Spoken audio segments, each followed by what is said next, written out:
আজকে আপনাদের আমার এক পেশেন্টের গল্প বলবো। এই পেশেন্ট আমার কাছে এসেছিলেন সেদিন তার শরীরের ওজন ছিল 107 কেজি, কিন্তু তিনি আমার কাছে এসেছিলেন তার শরীরের ওজন কমে যাওয়ার জন্য, কারণ তার আগে ছিল 132 কেজি। হঠাৎ করে 132 থেকে 107 কেজি হয়ে যায় 8 মাসের মধ্যে, কোনো কিছু এক্সারসাইজ বা ডায়েটারি মডিফিকেশন না করে। তার জন্য বন্ধু বান্ধব এবং আত্মীয় স্বজনের পরামর্শে তিনি ডায়াবেটিসের টেস্ট করে দেখেন তার সুগার এসছে 432 ফাস্টিং সুগার, এবং HbA1c 12.7। তিনি আমার কাছে এসে তিনি পড়েছেন আর এক মহাবিপদে। আমার কাছে ডায়াবেটিসের চিকিৎসা শুরুর আগেই আমি বললাম, আপনার হাইট কত? ভদ্রলোক বললেন, আমার হাইট হচ্ছে 172 সেন্টিমিটার। তখন আমি তাকে বললাম যে আপনার আইডিয়াল বডি ওয়েট হচ্ছে, আপনার হাইট সেন্টিমিটারে যা, তা থেকে 100 বাদ দিয়ে 0.9 দিয়ে মাল্টিপ্লাই করুন। উনি বললেন তাহলে 172 থেকে 100 বাদ দিলে হয় 72, তাকে 0.9 দিয়ে মাল্টিপ্লাইড করলে 63-64 কেজি হয়। ডাক্তারবাবু, আমি 107 কেজি থেকে 64 কেজিতে হয়ে গেলে লোকে তো এমনিতেই আমাকে চিনতে পারছে না এখন, তখন চিনতে পারবে তো? এই হচ্ছে একটা বিপদে পড়া। আমি আজকে এই ভিডিওতে আলোচনা করব ডায়াবেটিস হলে কেন ওজন কমে, এবং ওজন কমলে কেন ডায়াবেটিস ভালোভাবে ম্যানেজড হয়। শুনুন, ডায়াবেটিসের সঙ্গে ওজন কমার কি সম্পর্ক, এই নিয়ে। নমস্কার, আমার নাম ডক্টর এস এম মল্লিক। আজকে আমরা আলোচনা করব ডায়াবেটিসের সঙ্গে ওজন কমার কি সম্পর্ক, সেই ব্যাপারে একটু বিস্তারিত আলোচনা। আমরা জানি ডায়াবেটিসের ক্লাসিক্যাল 4টে সিমটম হয়। পলিইউরিয়া মানে বারবার ইউরিন পায়, পলিডিপসিয়া বারবার জল তেষ্টা পাওয়া, পলিফেজিয়া বারবার বেশি করে খাওয়া, আর ওয়েট লস। এই ক্লাসিক্যাল সিমটম 4টের মধ্যে একটা কিন্তু ওয়েট লস আছে। এই ওয়েট লস হলে আমরা খুব ঘাবড়ে যাই, আমরা খুব ভয় পেয়ে যাই। আমরা কেন ওয়েট লস হলো, ক্যান্সার হয়ে গেল না তো, ডায়াবেটিস হয়ে গেল না, এইসব ভাবতে থাকি। এটা আমাদের স্বাভাবিক, সবাই এইটা নিয়েই ভাবতে থাকে। হঠাৎ করে যদি কোনো কারণ ছাড়া ওজন কমে যায়। ডায়াবেটিসে কেন ওজন কমে সেটা নিয়ে আলোচনা করি। ডায়াবেটিস রোগটা কি? ডায়াবেটিস রোগটা এমন একটা রোগ যেটাতে বডিতে ইনসুলিন এবং আমাদের শরীরে রক্তের শর্করা, তাদের একটা মিসম্যাচ হয়। টাইপ 1 ডায়াবেটিসে ইনসুলিন কম তৈরি হয় অথবা একদমই তৈরি হয় না। টাইপ 2 ডায়াবেটিসে ইনসুলিন তৈরি হচ্ছে, কিন্তু সেই ইনসুলিনটা কাজ করতে পারছে না। ইনসুলিনকে আমরা বলি কি? সেলসটাকে এই ঘর হিসাবে আমরা যদি ধরি, ইনসুলিনটাকে যদি এই ঘরের চাবি ধরি, ইনসুলিন রিসেপ্টরটাকে যদি তালা ধরি, এবং গ্লুকোজ মলিকিউলসটাকে যদি আপনি নিজেকে ধরেন, যে আপনি ঘরের মধ্যে ঢুকতে গেলে আপনাকে চাবি দিয়ে তালা খুলে ঘরে ঢুকতে হবে, তো ইনসুলিনটা হচ্ছে তাই। গ্লুকোজ যদি সেলসের মধ্যে ঢুকতে হয়, ইনসুলিন যে রিসেপ্টর আছে আমাদের সেলসে, সেখানে ইনসুলিনকে বসতে হবে, তবে খুলবে। তবে গ্লুকোজ ট্রান্সপোর্টার খুললে আমাদের গ্লুকোজ ঢুকতে পারবে সেলসের মধ্যে, নালে ওই গ্লুকোজটা কাজে লাগবে না, গ্লুকোজ রক্তে জমা হয়ে গিয়ে সুগার বেড়ে যাবে। সেটার নামই হচ্ছে হাইপারগ্লাইসেমিয়া বা ডায়াবেটিস। যদি কোনো কারণে ইনসুলিন না থাকে, অথবা ইনসুলিন আছে অথচ কাজ করতে পারছে না, ইনসুলিন রেজিস্ট্যান্সের জন্য, লিভারে রেজিস্ট্যান্স হতে পারে বা ফ্যাট টিস্যুতে রেজিস্ট্যান্স হতে পারে, তাহলে তো গ্লুকোজ বেড়ে গেল। কিন্তু বডিতে গ্লুকোজ বেড়ে গেলে কি হবে? বডিতে গ্লুকোজ বেড়ে গেলে আমাদের শরীর থেকে গ্লুকোজ বেরিয়ে যাবে মূত্রের মাধ্যমে, ইউরিনের মাধ্যমে গ্লুকোজ জলের সঙ্গে বেরিয়ে যাবে। সেখানে জল শরীর থেকে খানিকটা বেরিয়ে যাওয়ার জন্য একটু ওজন কমলো। এবার শরীর থেকে যেহেতু গ্লুকোজ আছে অথচ এনার্জি প্রোডাকশন হচ্ছে না, বডির তো এনার্জি লাগবে, সেই এনার্জির জন্য ফ্যাট সেলস বা মাসলস থেকে এনার্জি প্রোডাকশন হয়।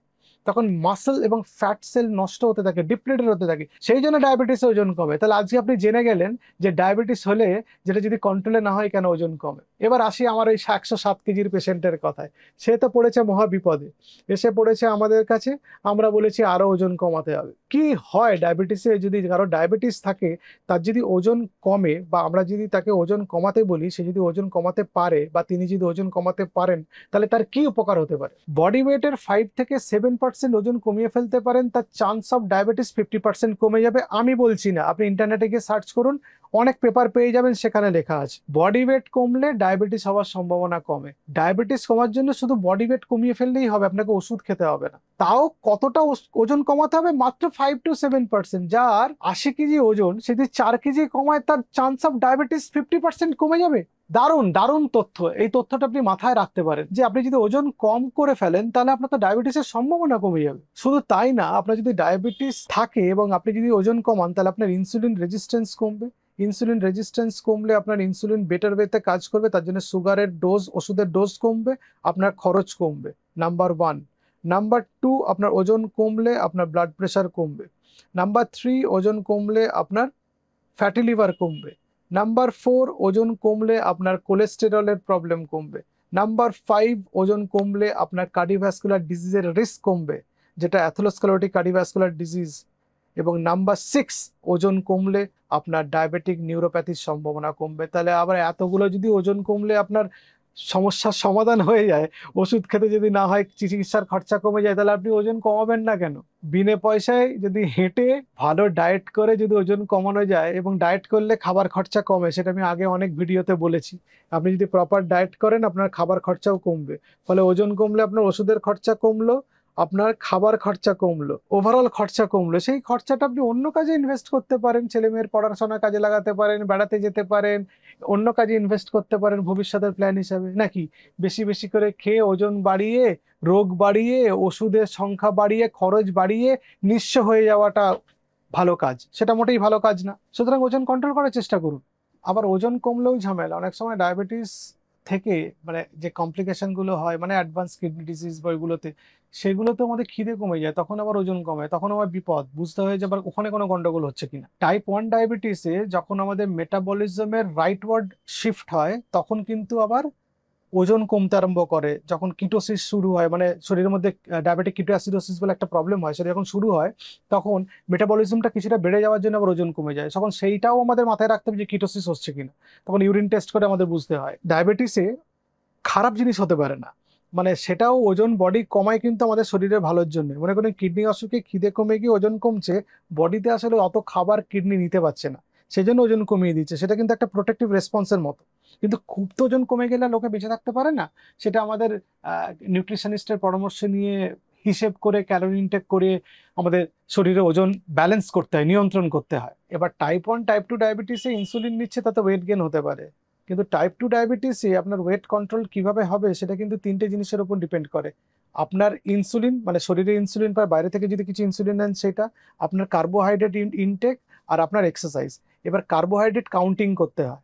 আপনি ইচ্ছা হয়েছে একটা বার্গার খেলেন একদিন, সেটা ঠিক আছে, কিন্তু মোস্টলি আপনার ফুডটা ওই, আমি সেই 9 ইঞ্চ বলেছিলাম খাবারের প্লেট, হাফ প্লেটে starchy carbohydrate, half lean protein, আর ওই প্রোডাক্টসগুলো থাকবে, লো ফ্যাট ডেয়ারি প্রোডাক্টসগুলো থাকবে, আর বাকি হাফ, মানে তার হাফ 1/4 আর কি, সেটাতে আমাদের থাকবে হোল গ্রেন, মানে লাল চাল এবং ডালিয়া, ওটস, কিনোয়া হতে পারে, এইসব জিনিসপত্র রাখতে বলি, বার্লি। কিন্তু আপনার বেসিক খাবার যেটা, যেটা খুব ভালো খাবার, বেশিরভাগ খাবারটা বেসিক খাবার যেটা, সেটা কিন্তু আপনাকে একদম অ্যাকর্ডিং টু ডায়াবেটিস যে গাইডলাইন আছে সেটা ফ্রেন্ডলি হতে হবে। মানে আপনি ওই চিনির শরবত খেয়ে, মিষ্টি খেয়ে, এগুলো খেয়ে আপনি ভালো থাকতে পারবেন না। আবার টাইপ 1 ডায়াবেটিসও ইনসুলিন রেজিস্ট্যান্স হতে পারে, তখন আবার ওজন কমলে বেনিফিট পাওয়া যায়। মানে ইন্টারলিঙ্কড আর কি, মানে টাইপ 1 টাইপ 2 ডায়াবেটিসটা একটু আলাদা কারণে হচ্ছে বটে, কিন্তু একদম যে পুরোপুরি আলাদা তা তো নয়।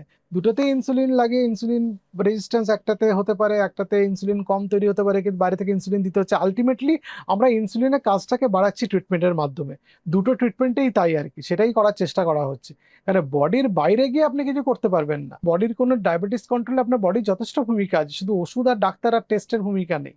আপনার বডিও তার জন্য ফিট থাকতে হবে এই ট্রিটমেন্টগুলো অ্যাকসেপ্ট করার জন্য। ডায়াবেটিস হলে কিছু ওষুধ আছে যেগুলো দিলে আমরা ওজন কমিয়ে ফেলতে পারবো। মেটফরমিন আছে, GLP-1 রিসেপ্টর অ্যাগনিস্ট আছে, SGLT2 ইনহিবিটর আছে। ডায়াবেটিসে ওজন কমাতে গেলে বা ওজন ঠিক রাখতে গেলে আপনাকে ডায়েট, এক্সারসাইজ, ওষুধ সবকিছুর একটা ব্যালেন্স ফর্মে নিয়ে আসতে হবে।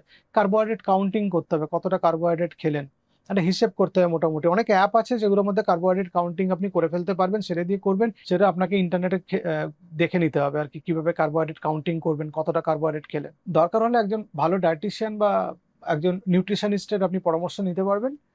তারা আপনাকে পুরো গাইড করে দিতে পারবেন আর কি, কতটা খাবার খাবেন, কখন খাবেন, কোন ওষুধের আগে কি খাবার খাবেন, কোন ওষুধের পরে কি খাবার খাবেন, পুরোটা গাইড করে দেবেন তারা। আর এক্সারসাইজের যে গাইডলাইন আছে, সেই 150 মিনিট সপ্তাহে হাঁটা বা প্রতি মিনিট 30 মিনিট করে এরোবিক এক্সারসাইজ করা, রেজিস্ট্যান্ট এক্সারসাইজ করা, তাহলে বিস্তারিত আমার ভিডিও আছে। সেই ভিডিও আপনার লিঙ্ক আমার ডেসক্রিপশন বক্সে এই ভিডিও দেওয়া থাকবে, আপনারা দেখে নেবেন। মেনটেন করতে হবে আপনার ডায়েট, আপনার এক্সারসাইজ, আপনার ডাক্তারের সঙ্গে ফলো আপ, মাঝে মাঝে পরীক্ষা নিরীক্ষা, ওজন মাপা, সবটা। নাহলে আপনি বুঝতে পারবেন না ওজন কেন কমলো, কতটা কমা উচিত, কতটা বাড়ানো উচিত, কিরকম থাকলে আপনি বেটার দেখতে লাগবেন, আপনার অ্যাপিয়ারেন্স কিরকম হবে। সুতরাং ওয়েট লসটা টাইপ 2 ডায়াবেটিস বা অন্য ডায়াবেটিসে আনইনটেনশনাল হতে পারে, যে একটা সিমটম হিসেবে একটা ওয়েট লস হলো, বা আপনাকে আবার ওয়েট লস করতে বলা হয় ডায়াবেটিস ডিটেকশনের পরে যদি আপনার ওজন বেশি থাকে। সুতরাং ওয়েট লসটা একটা সাবজেক্টিভ ম্যাটার। আপনার কাছে মনে হতে পারে আমার খুব ওজন কমে গিয়ে যথেষ্ট বাজে লাগছে, আপনার ডাক্তারের কাছে মনে হতে পারে আরো ওজন কম হতে হবে। ফলে এটা আপনার ডাক্তারবাবুর কাছে আপনার ছেড়ে দিলে ভালো, তাহলে উনি আপনাকে প্রপারলি গাইড করতে পারবেন যে আপনি ইন ফিউচার কতটা ফিট থাকতে পারবেন। ওয়েট কন্ট্রোল করতে গেলে আপনাকে গোল ফিক্স করতে হবে। একদিন সবজি খেয়ে পরপর 5 দিন মাটন বিরিয়ানি খেয়ে আপনি ওজন নিয়ন্ত্রণ করতে যেমন পারবেন না, তেমনি আপনি সপ্তাহে 5 দিন শুকনো শাকসবজি খেয়েও ওয়েট মেনটেন করতে পারবেন না। আপনাকে একটা ব্যালেন্সড অ্যাপ্রোচে আসতে হবে। তার জন্য ডাক্তারবাবু বা ডায়েটিশিয়ান বা নিউট্রিশনিস্ট এদের পরামর্শ লাগবে। সুতরাং ওয়েট কন্ট্রোল করা বা ওয়েট কতটা হবে এটা একটা অত্যন্ত কমপ্লেক্স একটা সাবজেক্ট। এই সাবজেক্টটা ঠিক ভালো করে বুঝতে গেলে আরো অনেক বিস্তারিত পড়াশোনা করতে হবে আপনাকে, এবং তার জন্য অনেক ভালো খাবারের চার্ট এবং আপনাকে এক্সারসাইজ প্রোটোকল ফলো করতে হবে। ওয়েট কম হলে ডায়াবেটিসে যে উপকার হয় তার প্রমাণ বিভিন্ন গবেষণাপত্রে পাওয়া গেছে। সুতরাং আপনার যদি ওজন বেশি থাকে, আপনার যদি ডায়াবেটিস থাকে, আপনি ওজন কম করার চেষ্টা করুন, তাতে আখেরে আপনারই ভালো হবে। নমস্কার।